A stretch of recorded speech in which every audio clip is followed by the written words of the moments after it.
सकता है। क्या रो रो के मर, एक बार मरना है ना, स्वीकार कर लिया, वो एक ही बार होगा ना, जब होगा तब देख लिया जाए। आज तो मस्ती से रो, आनंद से रो, प्यारी जू का गुणगान। आपको पता चला कि हमारी बात अब नहीं बनने वाली, फिर प्यार करके दिखाओ, फिर देखोगे उसका स्वरूप ना वो गंदा स्वरूप निकलेगा, वो कड़ुआ स्वरूप निकलेगा। आपको लगेगा ये, हमें लगता है संसार में प्यार तो हमें तो नहीं दिखाई दिया आज तक। किसी को मिल रहा हो, कोई ऐसा समझ रहा हो, तो हमें लगता है वो धोखे में है। अभी भगवान से प्रेम करो और यहाँ नाटक करो प्रेम का, पति पुत्र परिवार का, जैसा जहाँ स्वांग है वैसा वहाँ नाटक करो और प्रेम करो भगवान से, तो निकल जाओगे, संसार से मुक्त हो जाओगे। इसीलिए ब्रह्मा जी ने कहा कि जो अपने ज्ञान बल से ऊंचाई पर चढ़े, हमने उनको भ्रष्ट होते देखा है, लेकिन जिसने हे नंदन आपके चरणों का आश्रय ले लिया, बड़ी बड़ी ऊंचाइयों को हंसते हुए पार कर गए। इन सब बड़े बड़े पापियों को भी परम पवित्र करने के लिए भगवान का नाम गरज रहा है। अगर तुमसे ऐसे महान पाप हो गए हैं तो कह रहे हैं बस केवल भगवान का नाम सुनो, नाम लो। हारना किसी को पसंद नहीं है, किसको अच्छा लगता है हारना? तो फिर अभ्यास में प्रमाद क्यों किया? फेल होना अच्छा नहीं लगता तो पास होने के लिए पूरे ग्रंथ को अपनी स्मृति में बसा लो। सारी सामर्थ्य आपके अंदर, पर पढ़ने में मन नहीं लगता, भोग विलासिता, गंदी आदतें, तो स्मृति खत्म हो गई। अब क्या करोगे? तुम्हारे शरीर में अगर ब्रह्मचर्य है, तुम्हारे शरीर में अगर व्यायाम की स्फूर्ति है और अभ्यास है, तो किसी भी मार्ग में जाओ, विजयी ही विजयी रहोगे। उपासक को सावधानी ये रखनी है कि जब तक तुम्हारे शरीर में बुढ़ापा नहीं आता, कोई असाध्य रोग नहीं हो जाता, तुम्हारी इंद्रियां बलवान हैं, तब तक तुम अपनी इंद्रियों को गलत आचरणों में मत उतारो और अपने कल्याण के लिए उपाय कर लो। नहीं बुढ़ापे में या असाध्य रोग में या इंद्रियां जब निर्बल हो जाएंगी तब तुम कुछ नहीं कर पाओगे। हम आपको बताएं, इसमें जिद्दी स्वभाव चाहिए, हारना नहीं सीखा, घुटने टेकना नहीं सीखा। बस ये आप जो समझ लो, साधुता में एक जिद्दी स्वभाव चाहिए, घुटने नहीं टेक सकता, हार नहीं सकता। मैं भगवान का दास हूं, अविनाशी का बच्चा हूं, तो गिरा नहीं सकता। कितनी बार गिराओगे, जितनी बार गिराओगे उतनी बार हम बलवान होंगे, उतनी बार हम वो सूत्र देखेंगे, अब मैं फेल कहां से हो रहा हूं, निकल जाएंगे। जो निराश होकर के रोने लगता है, ये भेड़िए की तरह है और बालक के ऊपर ही इनका प्रहार होता है। वयोवृद्ध या ज्ञान वृद्ध के ऊपर भेड़िए का प्रहार नहीं होता। तो चीज मिली, फूल गए, थोड़ी गई, दैया दैया, ये हमारा जीवन नहीं। एक गंभीर स्वभाव बनाओ, एक उत्तम विचार बनाओ, एक उत्तम कार्यरत रहो, तुम्हें देखो अभी जीवन में चमत्कार आ जाएगा।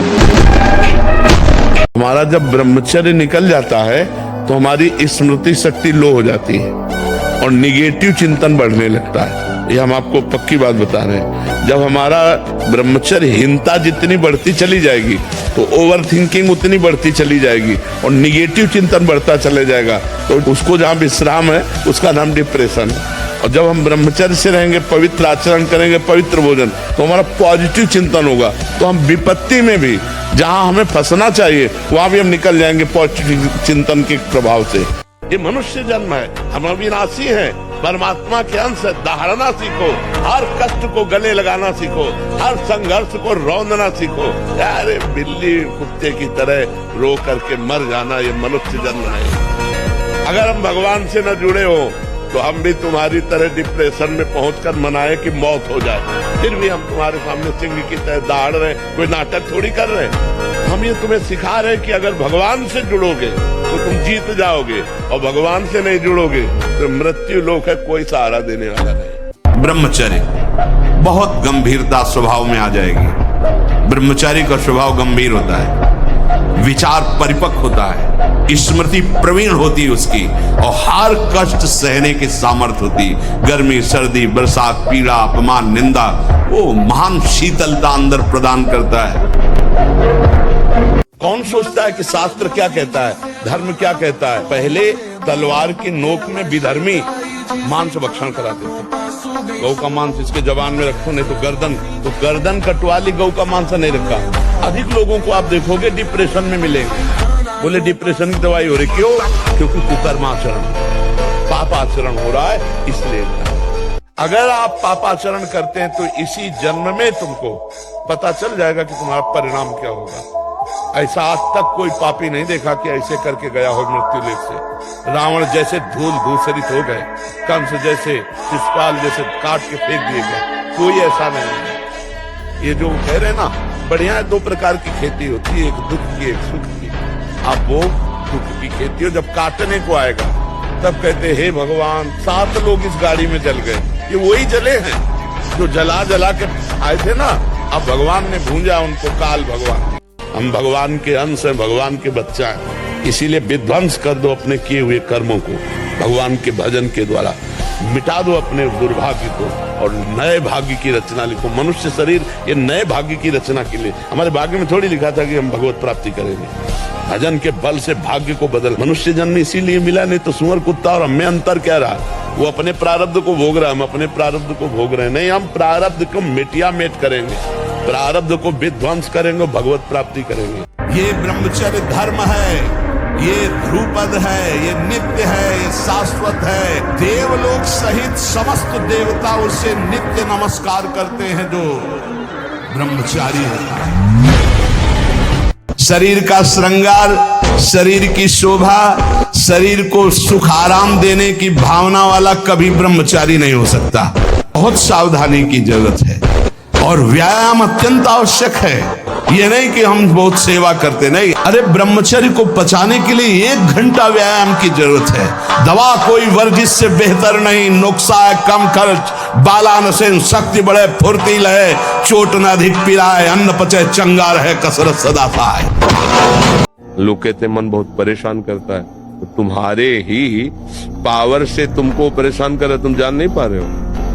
तुम तो उसे मार सकते हो, तुम तो उसको नष्ट कर सकते हो, तुम्हारे में बहुत बड़ी सामर्थ्य है। पर जागरण करो। ये कोहरा है, काम आदि जानते हो क्या? कोहरा, जहाँ भगवान भास्कर प्रकाशित हुए, कोहरे की सत्ता ही खत्म। भगवान का ज्ञान प्रकाशित हुआ, इनका कोई महत्व नहीं। न थे, न आए, न रहेंगे। 1 साल में आप बदल जाओगे। 1 साल चेहरा बदल जाएगा, जीवन बदल जाएगा। हमारी बात मानो, 4 बजे उठ करके शौच स्नान करके यदि 20 मिनट व्यायाम करोगे रोज, तो आप देखोगे वरदान की तरह काम करेगा। दवा कोई वर्जिश से बेहतर नहीं। नुक्शा है कम खर्च, बाला नसेन शक्ति बढ़े, फुर्तील है, चोट न अधिक पिराए, अन्न पचे चंगा रहे।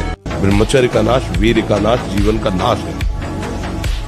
ब्रह्मचर्य अगर सही है, आपने किसी तरह इधर उधर, तो ये प्रश्न ही नहीं रहेगा। जिधर दृष्टि डालोगे उधर जय होती चली जाएगी। जब तक तुम्हारा काम पूरा ना हो जाए, ब्रह्मचर्य से रहो। झूठ मत बोलना, मदिरा मत पीना, मांस मत खाना, और ना काम हो जाए तो हमें बताना कि भारी से भारी विपत्ति का नाश करके भगवान श्री कृष्ण का आश्रय उसे ऊंचे उठा देगा, इस जगत की धरा से उठा देगा। मृत्यु 1 बार होनी है, 2 बार नहीं, सबकी होनी है। तुम्हारी कोई नई चीज नहीं, तो आ गई है, स्वागत करो। ब्रह्मचर्य पर दृष्टि डालो, ब्रह्मचर्य का सुधार करो, पूरे आचरण जो करते उनको छोड़ दो और नाम जप करो। अभी आनंदित ना हो जाना तो बताना। ब्रह्मचर्य बहुत बड़ा वरदान है। इसी ब्रह्मचर्य के नाश में दुनिया डटी हुई है, नहीं डटी हुई, इसी का नाश, ब्रह्मचर्य नाश। जिसके निकालने में इतना सुख, उसको रोकने में कितना सुख होगा तुम सोच भी नहीं सकते। रोक कर देखो, बहादुर हो तो। और ब्रह्मचर्य ठीक है तो डटे रहोगे। ब्रह्मचर्य शारीरिक बल, आध्यात्मिक बल, बौद्धिक बल, सब बल प्रदान करता है। नियम में हो जाए तो 10-10, 20-20 वर्ष हो गए। ऐसे ऐसे साधक हैं जिनको स्वप्न दोष ही नहीं हुआ।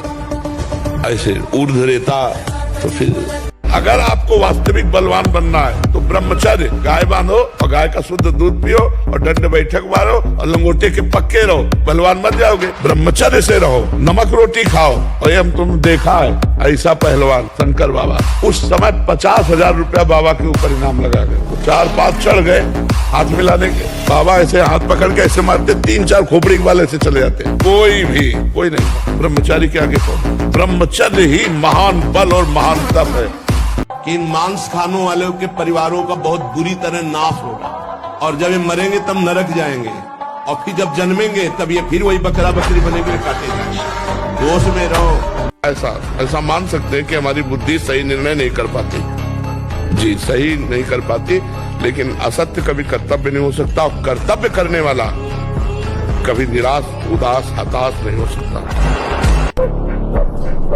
ये नई अवस्था के बच्चे धातु रोग से ग्रसित हो रहे हैं, कमर दर्द कर रही है, आंखों में कम दिखने लगा है, ये परेशानियां वो परेशानियां, इसका कारण आप हैं। आप देखिए ना, इस विषय पर कोई चर्चा नहीं करना चाहता, न सुनना चाहता है, केवल पशुवत आचरण के लिए छूट मिल जाए बस। सावधान रहिए। और जब ब्रह्मचर्य, ऐसा कैसे हो सकता है?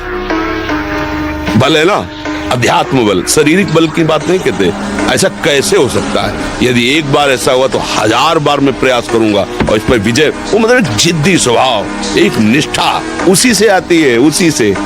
पहले खेती जोतते थे ना किसान, एक पार वाला होता था और पूरे खेत को उसी से जोतला है, बलवान होते। 2 लीटर मठा और 8 रोटी पाए, बैल की जैसी ताकत। अगर बैल को नाक पकड़ के रोक ले तो वो वही खड़ा हो जाए।